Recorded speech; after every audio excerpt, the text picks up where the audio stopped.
America Hawaii రాష్ట్రంలో ఉద్భవించిన ప్రబల హిందూ ధృవతార, హిందూ శివంగి తులసి గబార్డ్. ఈమె 81లో పుట్టింది. కానీ హిందూ చైతన్యానికి, ప్రపంచంలో హిందువులకి ఎక్కడ కష్టం కలిగిన వెంటనే స్పందించేటువంటి గొప్ప నాయకురాలు. ఈమె మొదట్లో డెమోక్రట్ పార్టీలో ఉన్నింది. వాళ్ళకి వ్యతిరేకిస్తూ కూడా హిందువుల కోసము మాట్లాడుతుంది. డెమోక్రట్ పార్టీ వాళ్ళంటే కమ్యూనిస్టులు.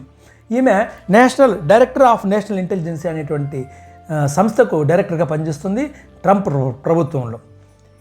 బంగ్లాదేశ్లో హిందువులపైన జరిగినటువంటి దాడులకు స్పందించినటువంటి ఏకైక విదేశీ నాయకురాలు మన తులసి గబార్డ్.